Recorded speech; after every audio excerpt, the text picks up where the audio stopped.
نحمده ونصلي ونسلم على سيدنا ومولانا محمد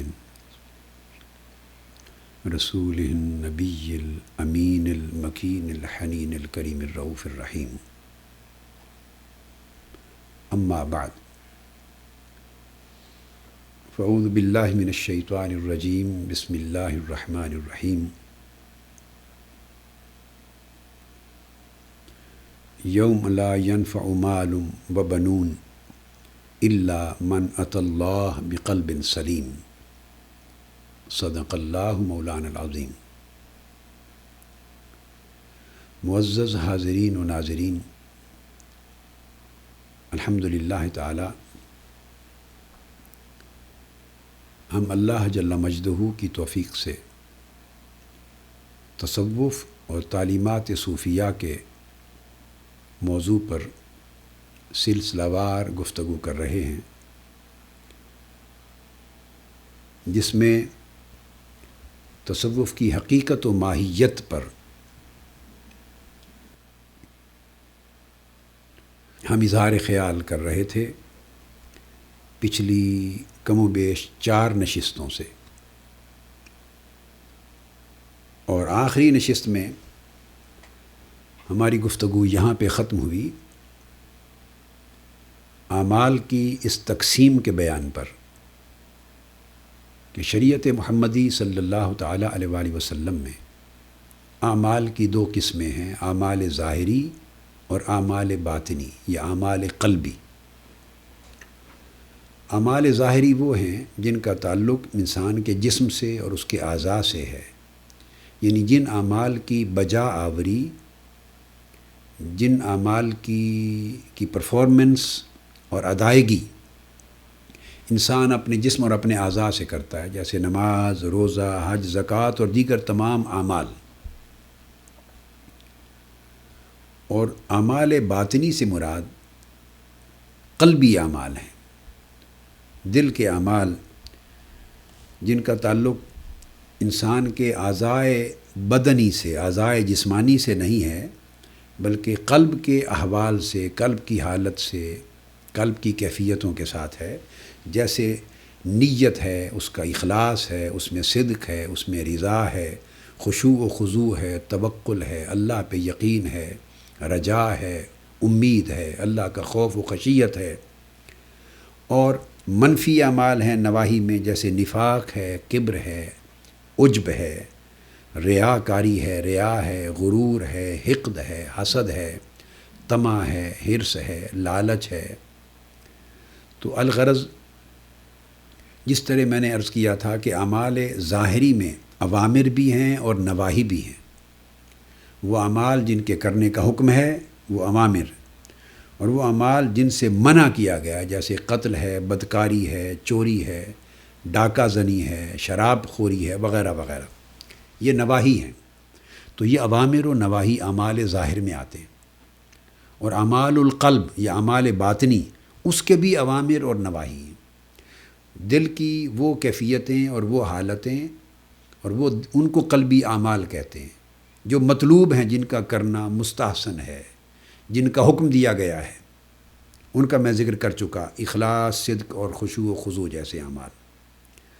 اور ان کے نواہی بھی ہیں جن سے بچنا ضروری ہے، بچنا فرض ہے، جیسے کبر، عجب، ریا، غرور، حقد اور حسد وغیرہ. تو یہ تذکرہ ہوا تھا کہ گویا 4 قسموں کے اعمال ہیں شریعت میں، 2 اعمال ظاہری اور 2 اعمال باطنی. اوامر اور نواہی ظاہری اعمال میں بھی ہیں، اور اوامر اور نواہی قلبی اور باطنی اعمال میں بھی ہیں. اس کے بعد میں نے احادیث نبوی سے یہ بات اسٹیبلش کی تھی کہ پھر حضور علیہ الصلاۃ والسلام نے اس پر پوری ترکیز فرمائی کہ جو قلب ہے اس کی حیثیت مرکز و محور کی ہے. اگر دل کی حالت سنور جائے اور دل کی اصلاح ہو جائے تو جسم اور جسم کے سارے اعضاء سے صادر ہونے والے اعمال بھی سنور جاتے ہیں، صالح ہو جاتے ہیں. اور اگر دل بگڑ جائے، اس میں فساد ہو جائے، تو اس کے نتیجے میں تمام اعضائے جسمانی بھی فساد کا شکار ہو جاتے ہیں، بگاڑ کا شکار ہوتے ہیں. اور ان پہ صادر ہونے والے جملہ اعمال بھی بگڑ جاتے ہیں۔ لہٰذا ضروری ہے کہ اعمال ظاہری کی اصلاح کے لیے اور اعمال ظاہری کو خوبصورت اور عمدہ بنانے کے لیے اور اللہ کی بارگاہ میں انہیں مقبول بنانے کے لیے اعمال ظاہری کو بھی ضروری ہے کہ اعمال باطنی کو سنوارا جائے، دل کے حال کو درست کیا جائے، دل کے حال کی اصلاح کی جائے، دل کے حال کو عمدہ بنایا جائے۔ دل کے حال کی عمدگی سے ہی ظاہری اعمال کی عمدگی نصیب ہوگی۔ ظاہری اعمال کی عمدگی یہ مقصود احکام فقہ ہے، جس کو ہم فقہ کہتے ہیں عرف عام میں۔ تو فقہ و شریعت کے جو ظاہری احکام ہیں ان کا مقصود اور مطلوب ہے اور ان کا سبجیکٹ ہے، اور اصلاح احوال باطنی یا احوال قلب و باطن کی عمدگی یہ تصوف کا، یہ روحانیت کا موضوع ہے، اور یہ روحانیت کا موضوع طریقت و تصوف کا سبجیکٹ ہے۔ اس پر اب آج ہم سورہ شعراء کی آیت نمبر 88 اور آیت نمبر 89 88 اور 89 کو کوٹ کر رہے ہیں، اور جس میں سے میں نے یہ آیہ کریمہ ایک پڑھی کہ قیامت کے دن کا ذکر کیا اللہ رب العزت نے، اور فرمایا کہ قیامت کے دن فائزین اور ناجین کون ہوں گے، نجات یافتہ لوگ اور اللہ کی بارگاہ سے فلاح اور فوز و فلاح پانے والے لوگ، کامیاب و کامران ہو جانے والے لوگ کون ہوں گے؟ تو قرآن مجید اس کا جواب دیتا ہے کہ یہ قیامت کا دن وہ دن ہے جس دن کسی شخص کو نہ اس کا مال نفع دے گا نہ اس کی اولاد نفع دے گی، الا من اتی اللہ بقلب سلیم، بس نفع اسی شخص کے لیے ہوگا جس کا قلب سلیم ہوگا، جو اپنے دل کو سلامتی کا حال لے کر قیامت کے دن اللہ کے حضور پیش ہوگا، جو سلامتی قلب کے ساتھ، جو دل کے حال کو خیر اور اصلاح کے ساتھ اور اطمینان اور سلامتی کے ساتھ اللہ کے حضور لے کے پیش ہوگا، وہی شخص فائدہ مند ہوگا، فلاح یافتہ ہوگا، کامیاب و کامران ہوگا۔ اب صاف ظاہر ہے کہ جب قیامت کے دن بھی کامیابی اور کامرانی اور فوز و فلاح کا انحصار سلامتی قلب پر رکھ دیا گیا، بقلب سلیم۔ اب آپ دیکھیے یہاں اللہ سے جو استثناء کیا جا رہا ہے وہ اعمال ظاہری کی صورت میں بھی تو کیا جا سکتا تھا کہ مگر وہ شخص جو اچھے اعمال کا ذخیرہ لے کے اللہ کے حضور پیش ہوگا اسی کو فوز و فلاح نصیب ہوگی۔ نہیں، قرآن مجید نے یہ استثناء نہیں کی۔ اچھے اعمال کے بل بوتے پر، یعنی اعمال ظاہری کی کثرت کے بل بوتے پر قرآن مجید نے لوگوں کو فوز و فلاح کی ضمانت نہیں دی۔ یہی بات حضور نبی اکرم صلی اللہ علیہ وآلہ وسلم نے ارشاد فرمائی، صحیح بخاری میں ہے اور صحیح مسلم میں متفق علیہ حدیث۔ حضور علیہ الصلوۃ والسلام نے فرمایا صحابہ کرام سے تاکیداً کہ قیامت کے دن کوئی شخص اپنے عمل کی وجہ سے، اپنے اعمال کی وجہ سے نہیں بخشا جائے گا۔ کسی شخص کی بخشش قیامت کے دن اس کے اعمال ظاہری، اعمال کی بنیاد پر نہیں ہوگی۔ 3 بار یہ بات ریپیٹڈلی فرمائی۔ جب صحابہ کرام نے دیکھا کہ آقا علیہ الصلوۃ والسلام اس بات پہ بڑا زور فرما رہے ہیں، تاکید فرما رہے ہیں، تو صحابہ کرام کو تعجب ہوا اور حیرت زدہ ہو کے پوچھنے لگے، یا رسول اللہ کیا آپ کی بھی نہیں ہوگی بخشش اپنے اعمال کی بنیاد پر؟ تو آقا علیہ السلام نے فرمایا ہاں، میری بھی میرے اعمال کی وجہ سے نہیں۔ تو پھر صحابہ کرام نے عرض کیا تو یا رسول اللہ پھر مدار بخشش کس پر ہے؟ اگر اعمال ظاہری ہماری بخشش کا سبب نہیں بنیں گے اور ہمارے ظاہری بخشش کی ضمانت نہیں دے سکتے، جنت میں داخلے کی ضمانت نہیں دے سکتے، تو پھر کس طرح ضمانت ہوگی ہماری بخشش کی؟ آقا علیہ السلام نے فرمایا کہ بخشش صرف اللہ کے فضل سے ہوگی، اللہ کے فضل سے ہوگی بخشش۔ تو گیا یہاں بھی اعمال ظاہری پر قیامت کے دن کے فوز و فلاح اور بخشش و نجات اور دخول جنت کا مدار نہیں رکھا گیا، مدار فضل الہی پر ہے۔ اب اللہ کا فضل کس پر ہوگا؟ اس کا تعلق نظام عدل میں نہیں ہے،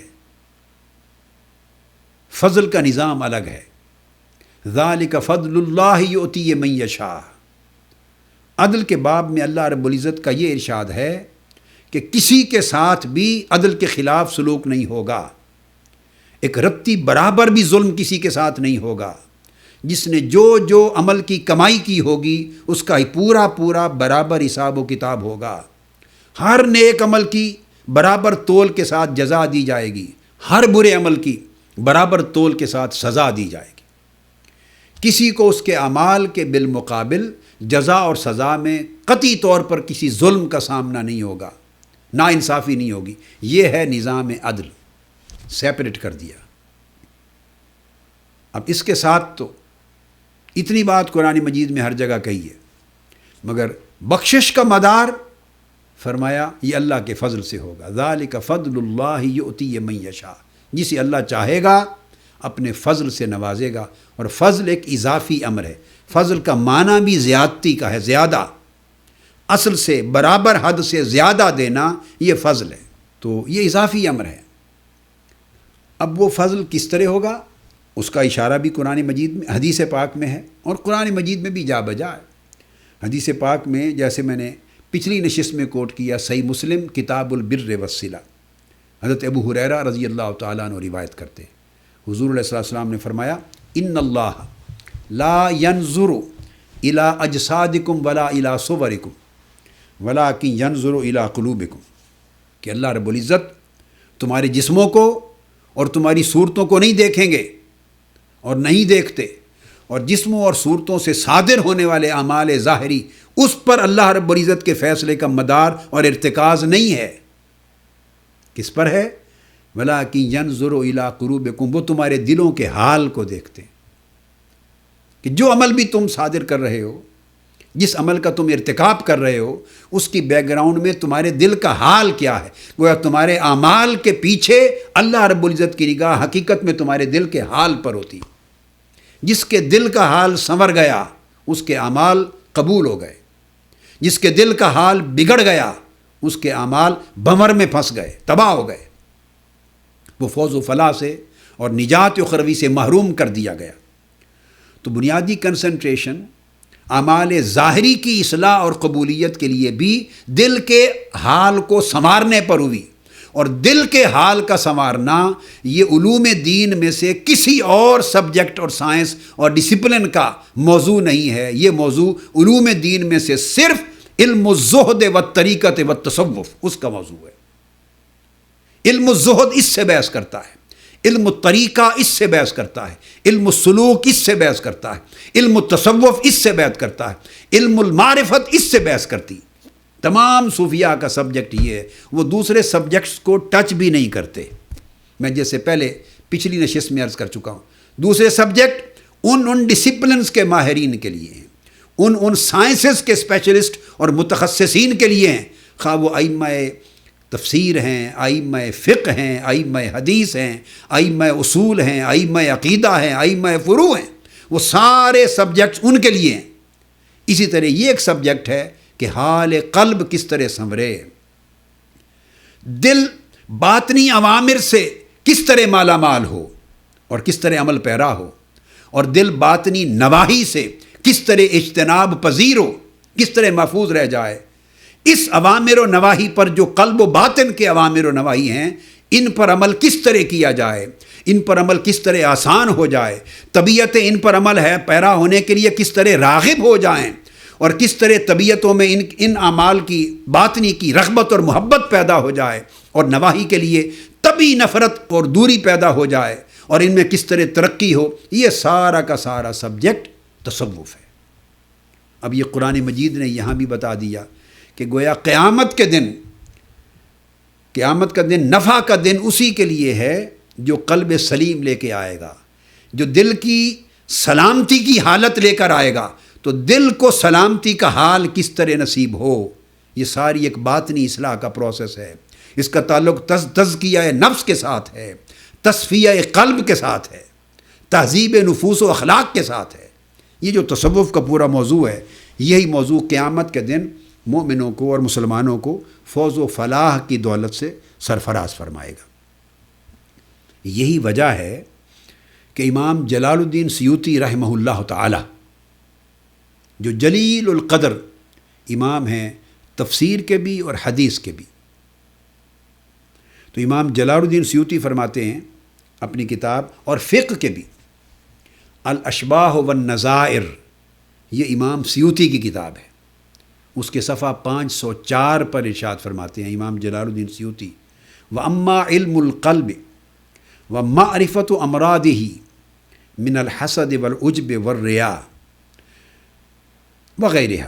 وہ کہتے ہیں کہ جو علم القلب ہے، دل کا علم، اور دل کی امراض کی معرفت کا علم، یعنی دل کا علم سے مراد دل کیا ہے، دل کے احوال کیا ہوتے ہیں، دل کے اطوار کیا ہوتے ہیں، دل کے رجحانات کیا ہیں، وہ کہاں سے جنم لیتے ہیں، دل کی رغبتیں کہاں کہاں سے داخل ہوتی ہیں، دل کا اور نفس کا تعلق کیا ہے آپس میں، اور پھر دل نفس کے تعلق کے ساتھ پھر دل کا روح کے ساتھ تعلق کیا ہے، پھر نفس قلب اور روح کا تعلق مالائے اعلیٰ کے ساتھ، عالم علیٰ کے ساتھ کس طرح قائم ہوتا ہے، اس کی اصلاح کس طرح ہوتی ہے، اس کا بگاڑ کس طرح ہوتا ہے، دل میں امراض کون کون سی جنم لیتی ہیں اور کیسے کیسے جنم لیتی ہیں، پھر ان کی اصلاح کس طرح ہوتی ہے، امراض کون سی ہیں، ہر ایک مرض کی الگ الگ اصلاح کا طریقہ، علاج کا طریقہ کیا ہے، فرماتے ہیں یہ علم القلب ہے، اور علم معرفت امراض القلب، اس کو علم القلب کا نام دیا ہے۔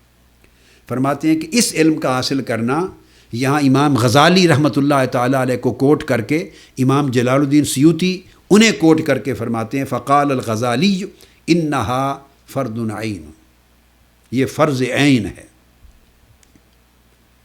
یعنی یہ ہر شخص پر فرض ہے، فرض کفایہ بھی نہیں کہ کچھ لوگ حاصل کر لیں تو باقی لوگوں کی طرف سے خود بخود اس فرض کی ادائیگی ہو جائے گی، نہیں، فرماتے ہیں فرض عین ہے، چونکہ نماز ہر شخص پر فرض عین ہے۔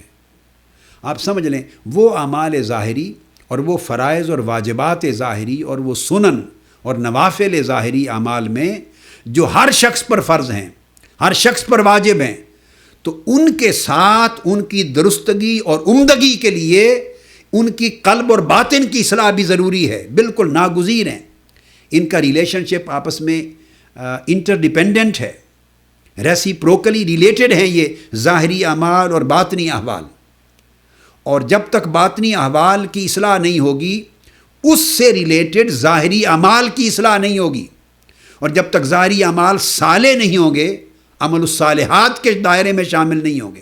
قرآن مجید جا بجا کہتا ہے نا الا الذین آمنوا وعملوا الصالحات فلہم اجر غیر ممنون، ہر جگہ قرآن مجید کہتا ہے والعصر ان الانسان لفی خسر الا الذین آمنوا وعملوا الصالحات۔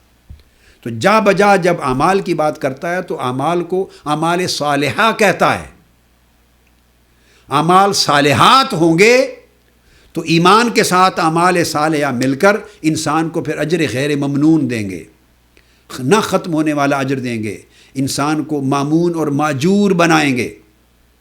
مگر یہ اعمال صالحات کیسے بنیں گے، یہ سوال ہے۔ ان اعمال کا صالح بننا اور صالحات میں شامل ہونا، اس کے لیے حضور علیہ الصلوۃ والسلام نے ہی قاعدہ عطا کر دیا ہے، بخاری مسلم کی متفق علیہ حدیث میں، اور وہ یہ کہ اذا صلحت ھذا القلب، اذا صلحت صلح الجسد کلہ واذا فسدت فسد الجسد کلہ الا وہی القلب،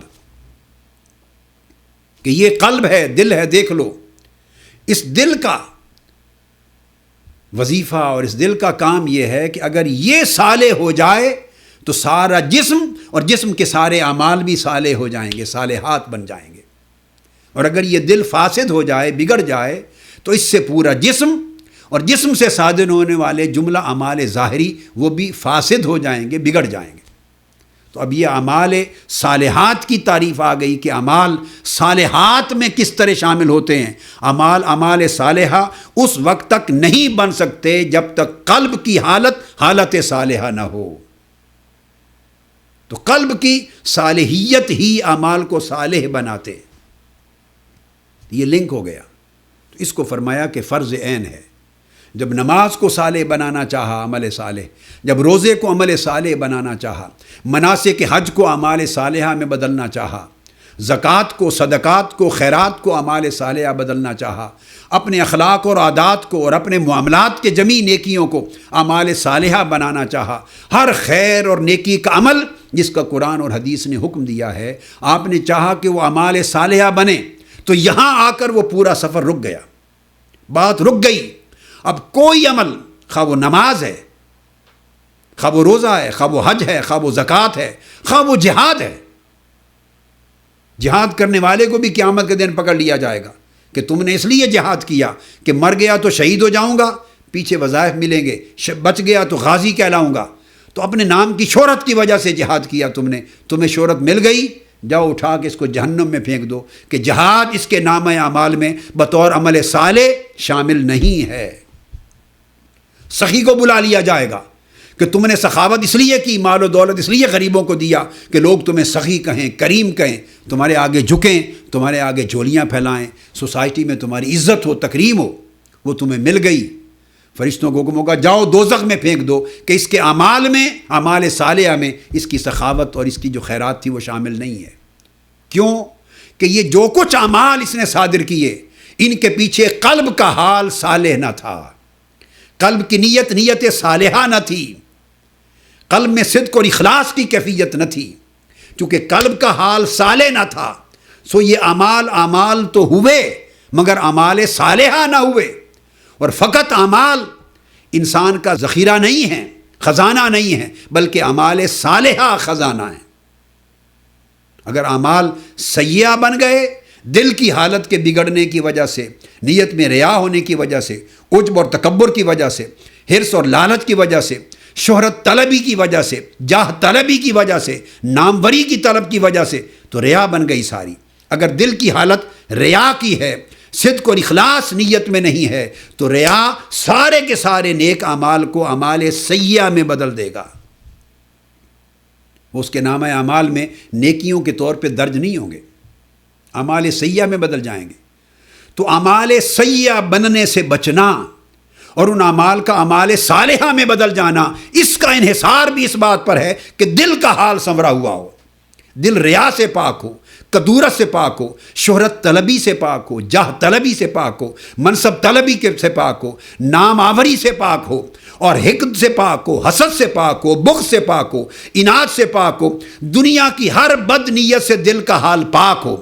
تو یہ ساری پاکیزگی کس دل کو ملے گی؟ اسی دل کو جو دل مصفا ہے، جس کا تصفیہ ہوا ہے۔ اور تصفیہ کس دل کا ہوگا؟ جس کے نفس کا تزکیہ ہے، جس کے نفس کا تزکیہ ہے، جس کا نفس مزکا نہیں، اس کا قلب مصفا نہیں ہوگا، جس کا نفس پاک نہیں ہے، اس کا دل صاف نہیں ہوگا۔ اس لیے تو پھر اس کا مرجع بن گیا قرآن مجید کا وہ حکم، قد افلح من زکاہا وقد خاب من دساہا، جس نے اس نفس کا تزکیہ کر لیا وہ فلاح پا گیا۔ قد افلح من تزکا وذکر اسم ربہ فصلی، جس نے نفس کا تزکیہ کر لیا وہ فلاح پا گیا۔ تو یہ سارے پروسیس جا کے تزکیہ نفس کہلائے، یا تصفیہ قلب و باطن کہلائے، یا تہذیب اخلاق کہلائے، یا تہذیب نفوس کہلائے، یا علم القلب کہلائے، یا معرفت امراض قلب کہلائے، یا علاج قلب کہلائے، یا علاج امراض قلب و روح کہلائے، یہ سارے عنوانات ہیں۔ آپ 100 نام دے لیجئے ان کو، یہ طرح طرح کے نام آپ کو قرآن مجید میں ملیں گے، طرح طرح کے نام اور عنوانات اور ٹائٹل حدیث نبوی میں ملیں گے، مگر یاد رکھ لیں یہ سارے عنوانات یہ شعائیں ہیں ایک ہی مضمون کی، جس کا نام تصوف ہے، جس کا نام طریقت ہے، سلوک ہے، جس کا نام معرفت ہے، جس کا نام زہد ہے، جس کا نام احسان ہے۔ تو یہ فرض عین ہوا، تو اس پر سارا انحصار ہے، بنیاد۔ تو گویا شریعت کے جو احکام ہیں وہ بھی مؤثر تب ہوتے ہیں جب احکام ظاہری شریعت کے، جب شریعت کے احکام باطنی کی مؤثریت بحال ہو۔ تو شریعت دونوں سمت ہے، شریعت ایک جامع ٹائٹل ہے، اس میں اعمال ظاہری بھی ہیں، اس میں اعمال باطنی بھی ہیں۔ اعمال ظاہری فقہ کے عنوان سے آ جاتے ہیں اور اعمال باطنی تصوف اور زہد اور سلوک اور احسان کے عنوان سے آ جاتے ہیں۔ دونوں جب یکجا ہوتے ہیں تو کامل شریعت کا وجود مکمل ہوتا ہے۔ اب اس کو قرآن مجید نے مزید یہ جو ظاہری چیز کے ساتھ باطنی چیز، اب تک تو اس کے دلائل تھے کہ اس کی اہمیت ہے، اب صرف یہ جو لفظ آ جاتا ہے کہیں ظاہر اور باطن کا، اس پر بھی بات کر لیں، کیونکہ تصوف ساری اصلاح باطن سے بحث کرتا ہے، اور اگر باطن کا تصور کو کوئی انکار کر دے کہ کوئی ظاہر اور باطن کی تقسیم ہی نہیں ہے، یہ جو کچھ ظاہر میں ہے یہی حقیقت ہوتی ہے اور باطن کا کوئی وجود نہیں، کوئی یہ تصور کر لے یہ من گھڑت باتیں ہیں، کوئی یہ تصور کر لے کہ یہ صوفیوں کے وضع کردہ تصورات ہیں، تو پھر وہ صاف ظاہر ہے لا محالہ نتیجہ یہ ہوگا کہ جب باطن کا تصور ہی کوئی نہیں دین و شریعت میں، تو پھر اصلاح باطن کون سی؟ تو نہیں، اس پر قرآن مجید کی سورہ اعراف کا مطالعہ کرنا ضروری ہے۔ سورہ اعراف کی آیت نمبر 33، اس میں اللہ رب العزت نے فرمایا قل اعوذ باللہ من الشیطان الرجیم قل انما حرم ربی الفواحش ما ظاہر منہا وما بطن، فرما دیجئے کہ میرے رب نے سارے فواحش جو منکرات ہیں اور فواحش ہیں وہ سارے حرام کر دیے ہیں، اور وہ فواحش جو ظاہر میں ہیں وہ بھی اور جو باطن میں ہیں وہ بھی، ما ظاہر منہا وما بطن۔ تو قرآن مجید نے کیٹیگوریکلی فواحش کے باب میں بھی ظاہر اور باطن کی تقسیم کر دی۔ اب ظاہر اور باطن کا انکار کرنا نص قرآنی کا انکار ہوگا۔ ہم میں سے بہت سے لوگ جن کا مطالعہ بعض اوقات کم ہوتا ہے، اسٹڈی اتنی گہرائی اور گہرائی سے نہیں کرتے، جامع ہمہ گیر ان کا مطالعہ اس کی کثرت نہیں ہوتی، تو وہ ایک ذہن میں ایک پہلے سے موجود خیالات، نظریات اور تصورات ہوتے ہیں۔ جو چیز اس کے برعکس ان کو نظر آتی ہے وہ اسٹریٹ اوے رد کرتے چلے جاتے ہیں اور کسی اور سمت منسوب کرتے چلے جاتے ہیں کہ یہ قرآن اور حدیث کا تصور نہیں ہے۔ ہمیں اس رویے سے بھی باہر نکلنا ہوگا۔ اب قرآن مجید کی دوسری سورہ الانعام میں آیت نمبر 151 ہے، وہاں پھر ارشاد فرمایا وَلَا تَقْرَبُوا الْفَوَاحِشَ مَا ظَاہَرَ مِنْهَا وَمَا بَطَنَ، فرمایا کہ فواحش کے ہرگز قریب نہ جاؤ، خواہ وہ فواحش ظاہری صورت میں ہوں خواہ وہ باطن میں ہوں۔ قرآن مجید کی ان آیات اور دیگر مقامات نے، ان آیات نے تو بالکل صراحتاً اور بے شمار اور مقامات پر معنن اور دلالتاً ظاہر اور باطن کے تصور کی وضاحت ملتی ہے۔ اس پہ میں انشاءاللہ الگ آگے حدیث نبوی بھی کوٹ کروں گا، لیکن وہ تھوڑا آگے چل کر، ممکن ہے اگلی نشست میں وہ اس کی باری آ جائے۔ تو عرض کرنا مقصود یہ تھا کہ یہ جو فواحش باطنہ ہیں یہ اسی طرح ہے جیسے نواہی باطنی تھے، اوامر باطنی تھے۔ تو فواحش باطنہ جو ہیں ان میں مفسرین نے یہ بیان کیا کہ یہ جو حقد ہے اور ریا ہے اور حسد ہے اور نفاق ہے اور بغض ہے اور عناد ہے اور عجب ہے اور تکبر ہے اور نفاق ہے، یہ سارے باطنی فواحش ہیں۔ اور ظاہری فواحش وہ نواحی شریعت ہیں جس میں بدکاری ہے، زنا ہے، عیاشی ہے، سرقہ ہے، چوری ہے، شراب ہے اور بے حجابی ہے وغیرہ وغیرہ، وہ سارے احکام وہ ظاہری فواحش اور منکرات میں ہیں جو نواحی میں آ جاتے ہیں، اور یہ باطنی فواحش و منکرات ہیں جو نواحی میں آ جاتے ہیں۔ تو یہ قرآن مجید کا اشارہ دونوں سمتوں میں کر دیا گیا ہے، فواحش اور منکرات خواہ ظاہری ہوں یا باطنی ہوں دونوں سے بچنا ضروری ہے۔ اس طرح حضور نبی اکرم صلی اللہ علیہ وآلہ وسلم نے ارشاد فرمایا، حضرت ابو ہریرہ رضی اللہ تعالیٰ عنہ راوی ہیں، جس میں آقا علیہ الصلوۃ والسلام نے فرمایا کہ ایمان کی 70 شاخیں، اور ایک حدیث میں 70 سے زیادہ شاخیں ارشاد فرمایا۔ اب ان شاخوں میں آقا علیہ السلام نے 3 کو اسپیسیفکلی مینشن کیا ہے، اسپیسیفائی کیا ہے، just symbolically, as a sample, as a symbol, تاکہ نمونہ سمجھ میں آ جائے اشارتاً۔ فرمایا ان 70 شاخوں میں، 70 سے زائد شاخوں میں سب سے اعلیٰ شاخ کلمہ توحید ہے، توحید و رسالت کا اقرار اور تصدیق کرنا، لا الہ الا اللہ محمد رسول اللہ، یہ توحید اور رسالت کا جو اقرار و تصدیق ہے، یہ سب سے اعلیٰ شاخ ہے ایمان کی۔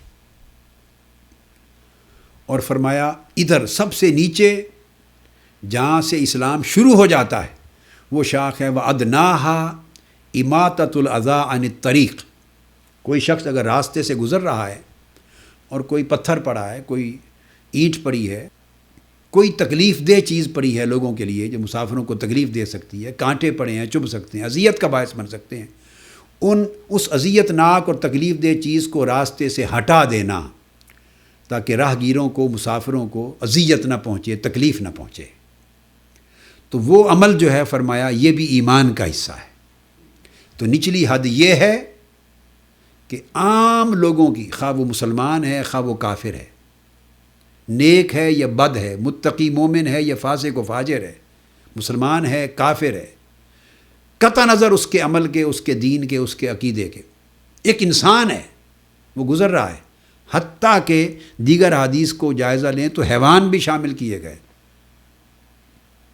جب آقا علیہ الصلوۃ والسلام نے فرمایا کہ کسی شخص کی بخشش ایک پیاس سے مرتے ہوئے کتے کو پانی پلا دینے کی وجہ سے اللہ نے کر دی، اور کسی ایک عورت کو عذاب قیامت کے دن اللہ نے دے دیا، دوزخ کا عذاب، ایک بلی کو باندھ کر مر جانے کی وجہ سے کہ اس کو خوراک نہ دی، اس کو پانی نہ دیا۔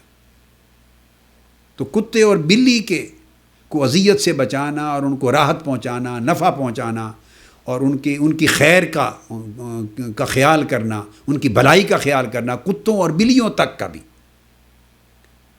تو وہ بھی ایمان میں شامل ہو جاتا ہے۔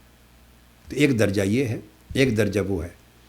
اب جو بتانے والی بات ہے وہ پھر توجہ طلب ہے۔ جیسے میں نے قرآن مجید کی ایک آیت کریمہ کی پچھلی نشست میں نے توجیہ کی تھی، اور اس کے تقسیم کر کے اس کے 3 حصے کیے تھے۔ فمن کان یرجو لقاء ربہ، جو اللہ سے ملاقات کا خواہش مند ہو، خواہش اور آرزو رکھے، فلیعمل عملا صالحا ولا یشرک بعبادت ربہ احدا، ایک آیت ہے۔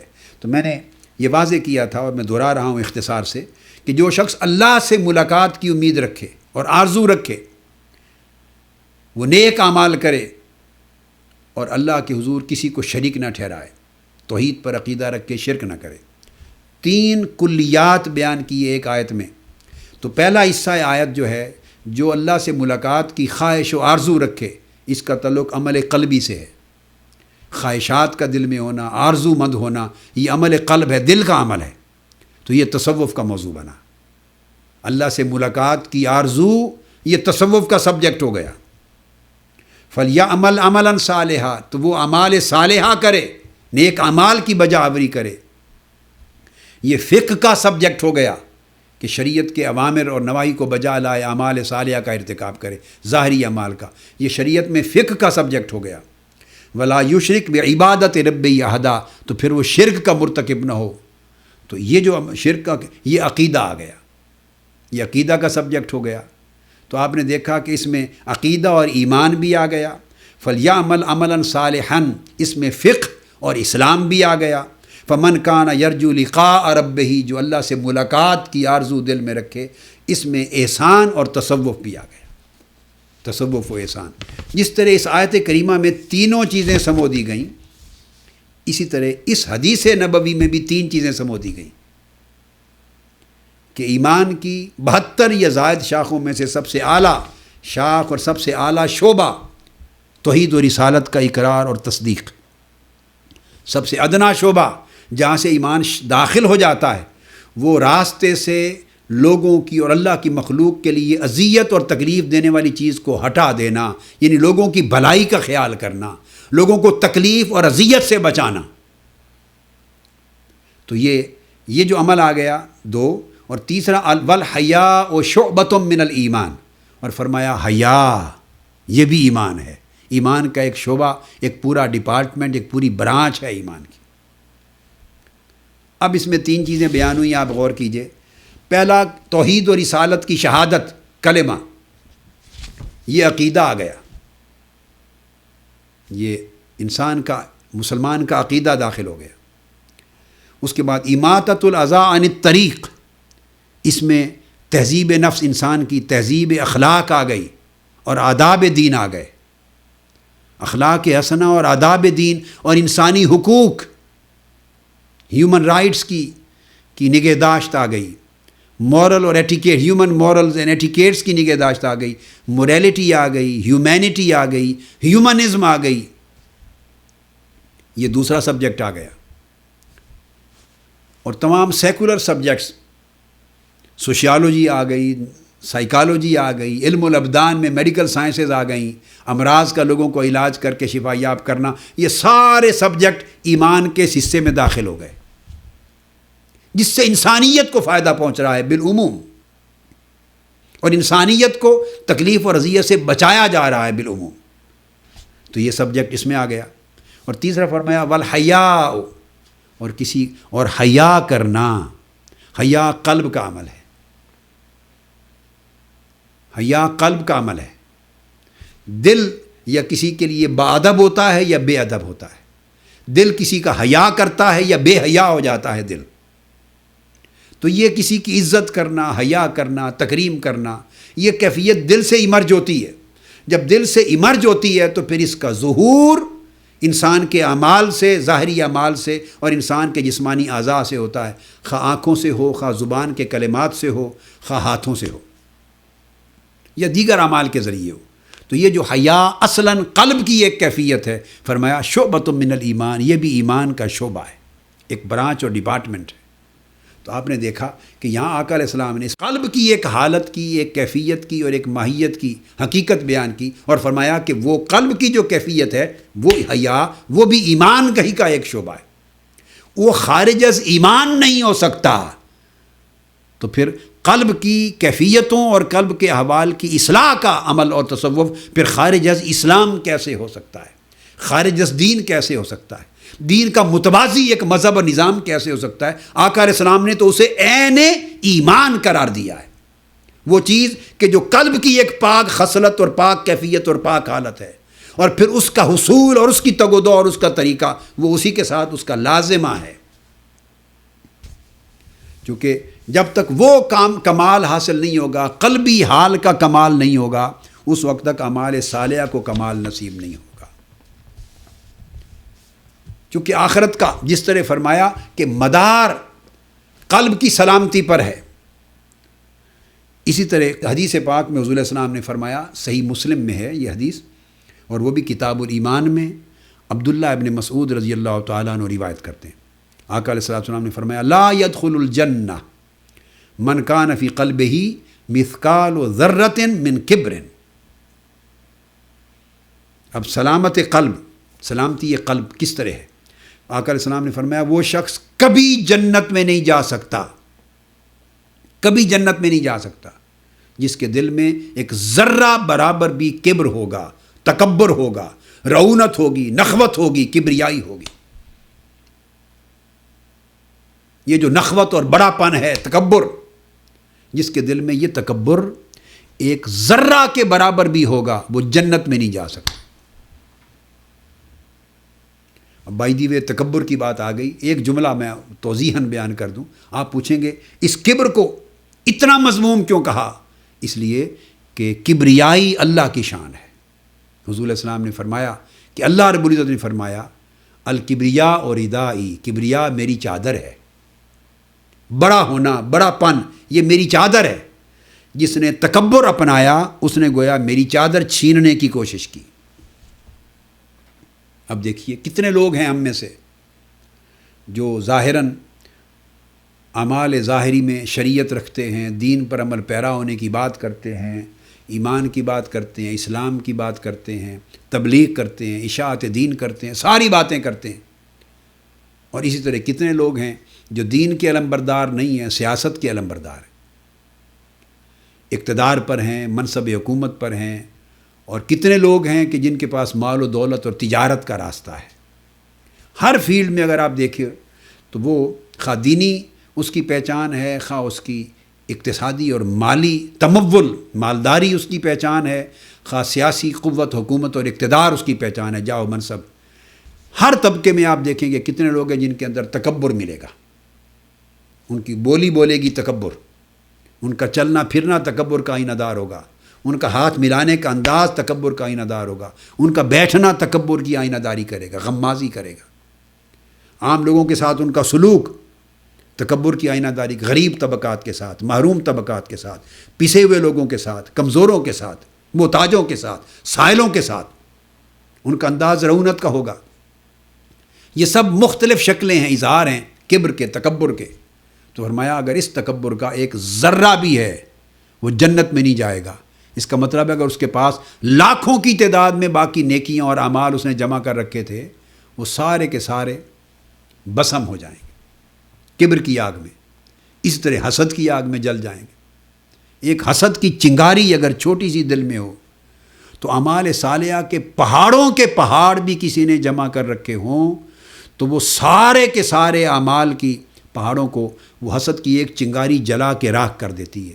جس طرح ایک ماچس روئی کے پہاڑوں کو جلانے کے لیے کافی ہے۔ کپاس، روئی، کاٹن، اس کے اگر پہاڑ آپ بنا دیں، ڈھیروں کے ڈھیر لگا دیں، ایک ماچس کافی ہے۔ بس ایک ماچس تیلی لگائیں اور ایک ماچس سارے روئی کے پہاڑوں کو جلا کے راکھ کر دے گی، خاکستر کر دے گی۔ اسی طرح کبر کی، حسد کی ایک چنگاری سارے اعمال صالحہ کو جلا کے راکھ کر دیتی۔ اس طرح علی ذی القیاس باقی بھی نواحی قلب ہے۔ ریا ہے، ساری نمازوں کو، ساری عبادتوں کو، سارے اعمال صالحہ کو، سارے صدقات و خیرات کو، سارے جہادات کو، سب کچھ کو راکھ کر دیتی۔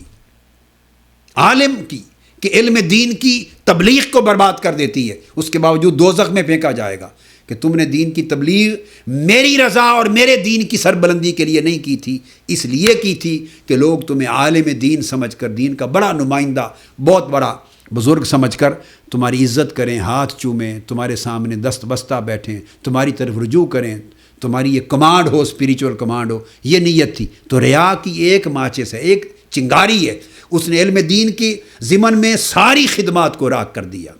ریا کی ایک چھوٹی سی چنگاری ہے، اس نے خیرات و صدقات کے پہاڑوں کے پہاڑ جلا دیے۔ ریا کی ایک چنگاری ہے، اس نے جہاد جیسے سارے اعمال صالحہ جلا دیے۔ یہ میں نے 2-3 مثالیں دی، اس پر آپ ہر شے کو قیاس کر لیں۔